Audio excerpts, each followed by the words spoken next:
are today at the Ham Cam in the beautiful downtown area of Smithfield, Virginia. Last week I mentioned that spring had sprung, but unfortunately, in the meantime, winter came back. So it's pretty cold and windy, but still, I just looked out the window and the sun is shining. So feel free to come over and enjoy what we have to offer here at Smithfield. I'm right here next to the Ham, over 100 years old, and it's still looking pretty fine. So we certainly want you to come and visit the world's oldest ham. And the Ham Cam is on the Ham 24 hours a day. So anything that might happen to this ham, you might be able to see. So right now, I'm Kathy Mountjoy from Smithfield and Isle of Wight Tourism. I do all the tours here in Smithfield and the Isle of Wight area. And I'm going to hand the microphone to our special event coordinator, Terry Rhinier, and she's going to tell you about some activities that are happening pretty much right now. Here you go. Thank you, Kathy. Well, on April 10th at 4 p.m., we have Sundays at 4 at Christ Church. It's a clarinet and piano duo, and these are brought to you by Mary Cole. She works very hard to bring these to Smithfield. And then at the Arts Center, at 319 at the Arts Center, we have a wonderful exhibit by Bob Mislin.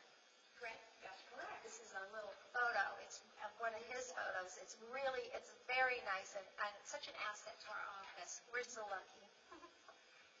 We do share space. Tourism shares space with Isle of Wight Arts League, and they change their exhibit about every 3 months. Our most recent exhibit was the school children and faculty of the Isle of Wight school system, and so a lot of people came in to enjoy that.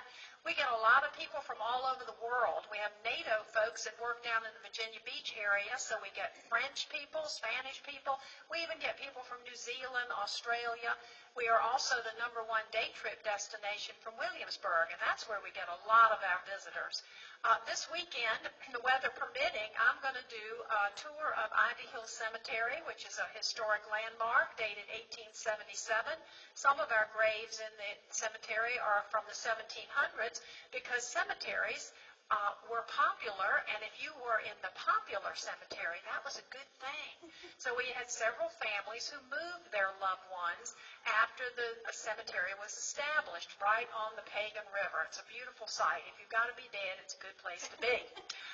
One of the things I wanted to tell you, and that I will be sharing when I do the tour, the Victorians, as you know, were big into cemeteries. They were big into spiritualism. They were big into mourning. And the no ghosts. Terry's always looking for ghosts, but my tours have no ghosts. I'm really sorry. Terry's tours will have ghosts, I can tell you that. But Queen Victoria was the real instigator of mourning. When Prince Albert died, she went into some serious mourning, and she made it so that everybody in the whole country and in the whole English, all of the possessions, when Prince Albert died, everybody went into mourning.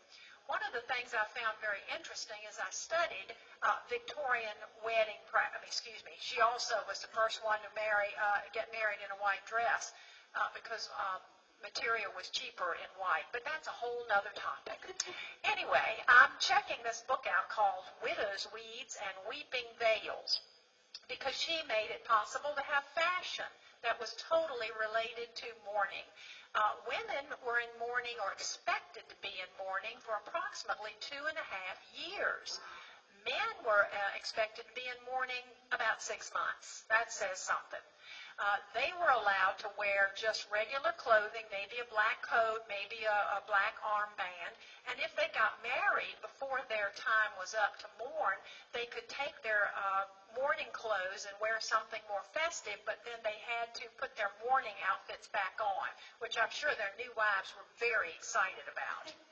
But as far as the women are concerned, and even children had to go into mourning, and you would wear deep black and cover yourself in veils for a long time, and then as time went on, you would wear less and less of the black and a little more of the color.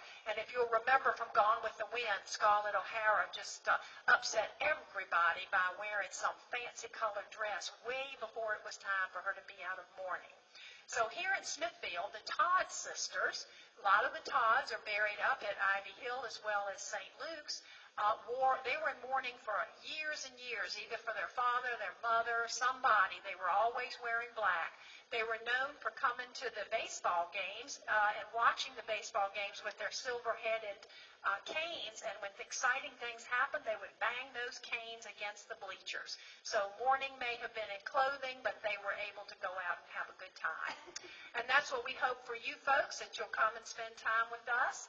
The Wine and Brew Fest is this weekend. Now, all the tickets are sold out. You can go to the website.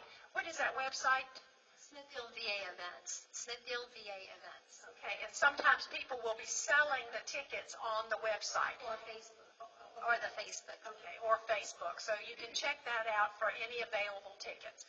So we'll look forward to seeing you, and we'll look forward to the sun to keep shining. And thank you so much. We'll see you next week. Bye-bye. Bye.